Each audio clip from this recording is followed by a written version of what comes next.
Coffee ಶಾಪ್ನಲ್ಲಿ ಯುವತಿಯ photo ತೆಗೆದ ಪ್ರಕರಣ. ಕಾಫಿ ಶಾಪ್ಗೆ ಸಿಐಡಿ ತಂಡ ಈಗ ಭೇಟಿಯನ್ನು ನೀಡಿ ಪರಿಶೀಲನೆಯನ್ನು ಮಾಡ್ತಾ ಇದೆ. ಕಾಫಿ ಶಾಪ್ ಸಿಬ್ಬಂದಿಯನ್ನ ವಿಚಾರಣೆಯನ್ನ ನಡೆಸುತ್ತಿದ್ದಾರೆ ಅಧಿಕಾರಿಗಳು.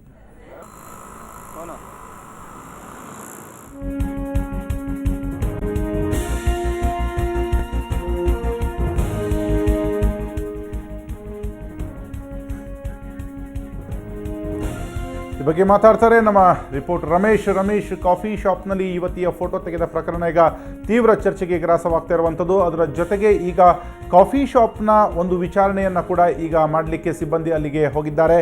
ಯಾವ ಅಧಿಕಾರಿಗಳು ಈ ಒಂದು ಕಾಫಿ ಶಾಪ್ಗೆ ಈಗ ಭೇಟಿ ಕೊಟ್ಟಿದ್ದಾರೆ, ಅಲ್ಲಿ ಯಾವೆಲ್ಲ ರೀತಿಯಾದಂಥ ತನಿಖೆ ನಡೀತಾ ಇದೆ? ರಾಘವೇಂದ್ರ, ನಿಜಕ್ಕೂ ಕಳೆದ 2-3 ದಿನಗಳಿಂದ ಏನು ಎಡಿಜಿಪಿ ರವೀಂದ್ರನಾಥ್ ಅವರ ಪ್ರಕರಣಕ್ಕೆ ಸಂಬಂಧಪಟ್ಟಂತೆ ಅಂದ್ರೆ ಕಾಫಿ ಶಾಪ್ ಅಲ್ಲಿ ಫೋಟೋ ತೆಗೆದಿರಂತೆ ಒಂದು ಬಿಸಿ ಚರ್ಚೆಗೆ ಗ್ರಾಸವಾಗಿತ್ತು. ಇದು IPS ಮತ್ತೆ IPS ನಡುವೆ ಜಗಳಕ್ಕೇನು ನಾಂದಿ ಆಡಿತ್ತು. ಆ ಹಿನ್ನೆಲೆಯಲ್ಲಿ ಸರ್ಕಾರ CID ಪೊಲೀಸರಿಗೆ ಒಂದು ತನಿಖೆಗೆ ವರ್ಗಾವಣೆ ಮಾಡಿತ್ತು. ಸೊ ಆ ಹಿನ್ನೆಲೆಯಲ್ಲಿ CID ಪೊಲೀಸರು ಒಂದು ತನಿಖೆಯನ್ನ ಚುರುಕುಗೊಳಿಸಿದ್ದಾರೆ ಅಂತಾನೆ ಹೇಳ್ಬೋದು. ಅಂದ್ರೆ ಪ್ರಮುಖವಾಗಿ ಇವತ್ತು ಅಂದ್ರೆ ಈ ಘಟನೆಗೆ ಮೂಲ ತಿಳ್ಕೊಳ್ಬೇಕು ಅಂದ್ರೆ ಅದು ಕಾಫಿ ಶಾಪ್ ಅಲ್ಲಿ ಮಾತ್ರ ಸಾಧ್ಯ. ಹಾಗಾಗಿ ಅಲ್ಲಿಗೆ ತೆರಳಿ ಸಿಬ್ಬಂದಿಯನ್ನ ವಿಚಾರಣೆಗೆ ಒಳಪಡಿಸ್ತಾ ಇರುವಂತದ್ದು. ಆದ್ರೆ ಎಷ್ಟು ಹೊತ್ತಲ್ಲಿ ಯಾರು ಬಂದ್ರು, ಯಾರು ಎಲ್ಲಿ ಕೂತಿದ್ರು, ಅಂದ್ರೆ ಏನಾಯ್ತು ಅನ್ನುವಂತಹದ್ದನ್ನ ವಿಚಾರಣೆಗೆ ಒಳಪಡಿಸಿದ್ದಾರೆ. ಮತ್ತೆ ಪ್ರಮುಖವಾಗಿ CCTV ದೃಶ್ಯಾವಳಿಗಳು ಹಿಂದೆ ಸರಿಯಾಗಿದೆಯಾ ಅನ್ನುವಂತ ಕುರಿತಂತೆ ಈಗಾಗಲೇ ಅವ್ರನ್ನ ಪ್ರಶ್ನೆ ಮಾಡ್ತಾ ಇರುವಂತದ್ದು. ಬಟ್ ಈಗ ಹಿಂದೆ ಕೆಲವೇ ನಿಮಿಷಗಳ ಹಿಂದಷ್ಟೇ CID ಅಧಿಕಾರಿಗಳು ಕನ್ನಿಂಗ್ಯಾಮ್ ರಸ್ತೆಯಲ್ಲಿರುವಂತಹ ಒಬ್ಬ ಕಾಫಿ ಶಾಪ್ ಹೋಗಿ ಸಿಬ್ಬಂದಿಯನ್ನ ಸಾಕಷ್ಟು ವಿಚಾರಣೆಗೆ ಒಳಪಡಿಸ್ತಾ ಇದ್ದಾರೆ ಅನ್ನುವಂಥದ್ದು. ಮತ್ತೆ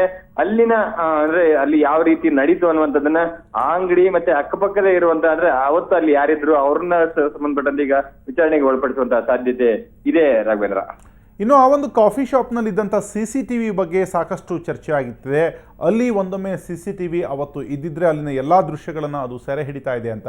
ಈಗ CID ಸಿಬ್ಬಂದಿಯ ಈ ಒಂದು ತನಿಖೆಯಿಂದ ಆ ಒಂದು CCTVಯ ಅವತ್ತೇ ಕೆಟ್ಟಿದ್ದೇಕೆ ಮತ್ತು ಅದರ ಹಾರ್ಡ್ ಡಿಸ್ಕನ್ನು ವಶಪಡಿಸಿಕೊಳ್ಳುವಂಥ ಸಾಧ್ಯತೆ ಇದೆಯಾ? ಖಂಡಿತ ರವೀಂದ್ರ. ಅಂದ್ರೆ CID ಅಧಿಕಾರಿಗಳು ಫಸ್ಟ್ ಬಂದ ಸಂದರ್ಭದಲ್ಲಿ ಅಂದ್ರೆ CCTV ದೃಶ್ಯಾವಳಿಗಳು ಇದೆಯಾ ಅನ್ನುವಂಥದ್ದನ್ನ ಪ್ರಶ್ನೆ ಮಾಡ್ಲಿಕ್ಕೆ ಮುಂದಾಗ್ತಾರೆ. ಯಾಕಂದ್ರೆ ಇದೊಂದು MNC ಕಂಪನಿ ಆಗಿರೋದ್ರಿಂದ ಸಾಮಾನ್ಯವಾಗಿ CCTVಗಳನ್ನ ಹಾಕೊಂಡಿರ್ತಾರೆ. ಯಾಕಂದ್ರೆ ಹೈಫೈ ಜನಗಳು ಬರೋದರಿಂದ ಆಗಿರ್ಬೋದು, ಮತ್ತೆ ಆ ಸಂದರ್ಭದಲ್ಲಿ ಅಂದ್ರೆ ಈಗಾಗಲೇ ಹೋಟೆಲ್ಗಳೇ ಆಗಿರ್ಬೋದು, ಮತ್ತೆ ಬೇರೆ ಬೇರೆ ಬಾರ್ಗಳಲ್ಲಿ ಈ ರೀತಿ ಅಂದ್ರೆ CCTV ಹಾಕ್ಲೇಬೇಕು ಅಂತ ರಾಜ್ಯ ಸರ್ಕಾರ ಆದೇಶ ಹೊರಡಿದ್ರಿಂದ ಅಲ್ಲಿ ಅದನ್ನ ಅಳವಡಿಸಿದ್ದಾರೆ ಅನ್ನುವಂಥದ್ದು ಕೂಡ ಅಂದ್ರೆ ಪೊಲೀಸರಿಗೆ ಗೊತ್ತಿರ್ತದೆ. ಹಾಗಾಗಿ ಆ ಸಂಬಂಧಪಟ್ಟಂತೆ ಇದೆಯಾ ಅನ್ನುವಂಥದ್ದನ್ನ ಪ್ರಶ್ನೆ ಮಾಡ್ಲಿದ್ದಾರೆ. ಒಂದು ವೇಳೆ ಅವ್ರೇನಾದ್ರೂ ಸುಳ್ಳು ಹೇಳ್ತಾ ಇದ್ದಾರಾ ಅನ್ನೋದಕ್ಕೆ ಸಂಬಂಧಪಟ್ಟಂತೆ ಈಗ CID ಪೊಲೀಸರು ಅಂದ್ರೆ ಕಂಪ್ಯೂಟರ್ನ CCTV ದೃಶ್ಯಾವಳಿಗಳು ಎಲ್ಲಿ ಸೆರೆ ಆಗುತ್ತೆ, ಹಾರ್ಡ್ ಡಿಸ್ಕ್ ಅಲ್ಲಿ ಸೆರೆ ಆಗುತ್ತೆ, ಆ ಒಂದು ಡಿಸ್ಕ್ ಅನ್ನು ಕೂಡ ವಶಕ್ಕೆ ತೆಗೆದುಕೊಳ್ಳುವಂತಹ ಸಾಧ್ಯತೆ ಇದೆ. ಬಟ್ ಈಗಷ್ಟೇ ಭೇಟಿ ನೀಡುವಂತಹ ಅಧಿಕಾರಿಗಳು ಅಲ್ಲಿನ ಸಿಬ್ಬಂದಿಯನ್ನ ತೀವ್ರ ವಿಚಾರಣೆಗೆ ಒಳಪಡಿಸ್ತಾ ಇದ್ದಾರೆ ಅನ್ನುವಂಥದ್ದು ಸದ್ಯಕ್ಕೆ ಸಿಗ್ತಾ ಇರುವಂತಹ ಮಾಹಿತಿ ರಾಘವೇಂದ್ರ. ಓಕೆ, ಈಗ CID ಅಧಿಕಾರಿಗಳು ಸಿಬ್ಬಂದಿಯನ್ನ ಎನ್ಕ್ವೈರಿ ಮಾಡ್ತಿದ್ದಾರೆ. ಆದ್ರೆ ಸಹಜವಾಗಿಯೇ ಈ ಒಂದು ಸಿಬ್ಬಂದಿ ಎಲ್ಲಾದ್ರೂ ಯಾರ ಹತ್ರ ಹೇಳ್ಕೊಂಡಿದ್ದಾರಾ ಅವತ್ತು ಏನ್ ನಡೀತು ಅನ್ನೋದ್ರ ಬಗ್ಗೆ ಏನಾದ್ರು?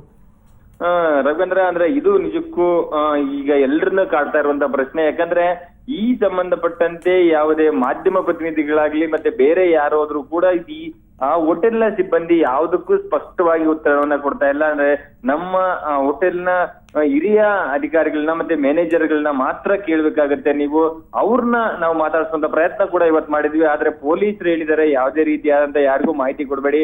ಒಂದು ವೇಳೆ ಏನಾದ್ರು ಮತ್ತೆ ಪದೇ ನಿಮ್ಗೆ ಏನಾದ್ರು ಮಾಹಿತಿಯನ್ನು ಕೇಳಿದ್ರೆ ಅವ್ರನ್ನ ಪೊಲೀಸ್ ಸ್ಟೇಷನ್ಗೆ ಕರೆತನ್ನಿ ಅನ್ನುವಂಥದ್ದು. ಅಂದ್ರೆ ಒಂದು ವೇಳೆ ಆ ರೀತಿ ಅಂದ್ರೆ ನೀವೇನಾದ್ರೂ ಹೆಚ್ಚಿಗೆ ಯಾರಾದ್ರೂ ಹೋಗಿ ಹೆಚ್ಚಿಗೆ ಮಾಹಿತಿಯನ್ನ ಕೇಳಿದ್ರೆ ಅವ್ರ ನೀವು ದೂರನ್ನ ದಾಖಲಿಸ್ತೀವಿ ಅನ್ನುವಂತ ಒಂದು ಧ್ವನಿಯಲ್ಲೂ ಕೂಡ ಇವತ್ತು ಒಬ್ಬಾಪೆ ಹೋಟೆಲ್ನ ಕೆಲ ಹಿರಿಯ ಅಧಿಕಾರಿಗಳು ಹೇಳಿರುವಂತಹದ್ದು. ಒಟ್ಟಾರೆ ಏನಂದ್ರೆ ಈ ಸಂಬಂಧಪಟ್ಟಂತೆ ಒಬ್ಬಾಪೆ ಹೋಟೆಲ್ನ ಸಿಬ್ಬಂದಿಗಳು ಯಾರು ಕೂಡ ಬಾಯಿ ಬಿಡ್ತಾ ಇಲ್ಲ. ಇಲ್ಲೋ ಒಂದ್ ಕಡೆ ಒಬ್ಬಾಪೆ ಹೋಟೆಲ್ನ ಬಾಯನ್ನ ಕಟ್ಟಿ ಹಾಕುವಲ್ಲಿ ಪೊಲೀಸರು ಯಶಸ್ವಿಯಾಗಿದ್ದಾರೆ ಅನ್ನುವಂತ ಕೂಡ ಸಾಕಷ್ಟು ಅನುಮಾನಗಳು ವ್ಯಕ್ತವಾಗ್ತಾ ಇರುವಂತದ್ದು.